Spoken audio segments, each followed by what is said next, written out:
right, our painting is all dried up, so now we can peel off the masking. Takes a little bit to get a grip on it, to peel it up. But once you do, it gets a little bit easier. It's very stretchy, so you'll probably break it as you lift it up, but that's totally fine. What you'll find is as you get a little chunk in your hand, you can kind of use it to stick and grab what's left on there.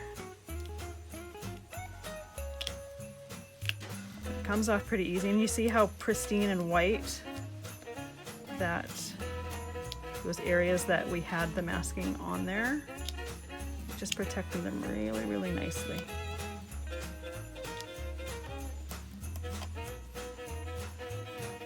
And one last one right up here. Perfect. That gets tossed in the garbage. Now we're going to take our distress ink pad and a jumbo dauber, and the color that I'm using is Gathered Twig, so it's the same color that I painted the branches on. And I'm just going to lightly ink the edges of the card. And what I'm doing is this is a rounded jumbo dauber, and I also have it tilted, so I'm just catching the edge of it. I don't want to have a harsh line at all, and I'm doing it on a slippery surface. So this mat here is fairly slippery, so it's just easily letting me slide my dauber there to ink that. So that just adds some shadow and dimension behind there. So now, typically I would add my accents and then glue my card together, but I'm going to do it this way so that it's all within one video. So I'm going to glue my red piece down to the card base.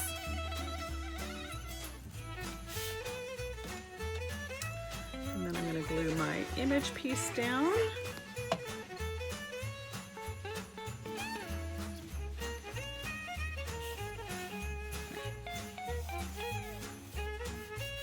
And the first thing that we are going to do is I am going to add some Fun Flock to Santa's beard. So I'm going to add my Distress Collage Medium. And I actually added it to his beard, and I also added it to the fur on the jacket. So I'm going to put some Distress Collage Medium down, and then I'm adding Fun Flock.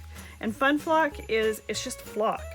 And what it does is wherever you put it, it just makes it fuzzy. So it's a nice texture to have on a card.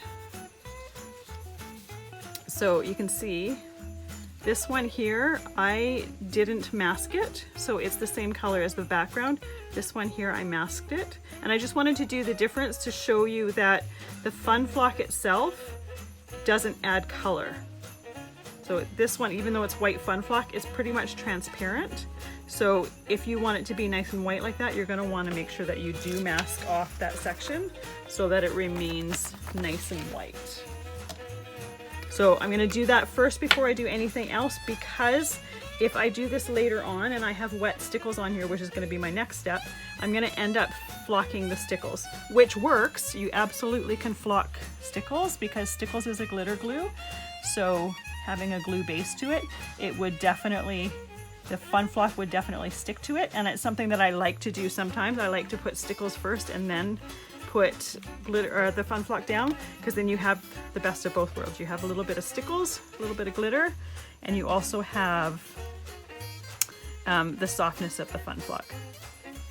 And flock is not something that's used a lot anymore in card making, but I just like the extra texture it gives, especially if you happen to be giving it to, say, a family that has kids or whatever.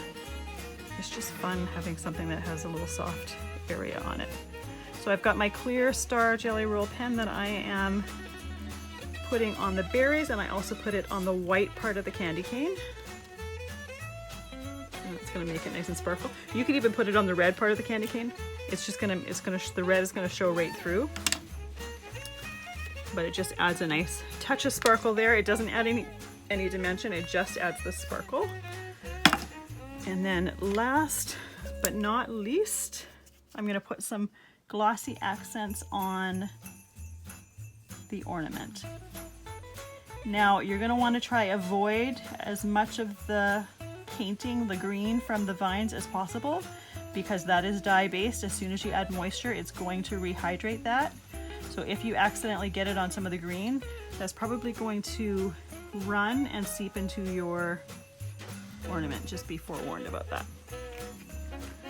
So once you have it completely covered, typically what I do is I leave the room, because this is going to take a while to dry, and if I leave it on my space and keep working, I know this from experience, I tend to put something on top of it and end up ruining my card.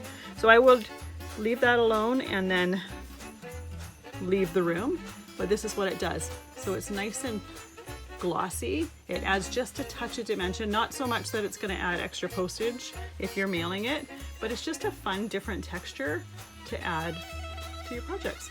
I also like using this on, like if you have something that has eyes, I like using the glossy accents on eyes, or something with water, that sort of thing. So it's just, I love the glossiness that it adds to it. So this card is done. I will see you in the next one where we start our snowman card.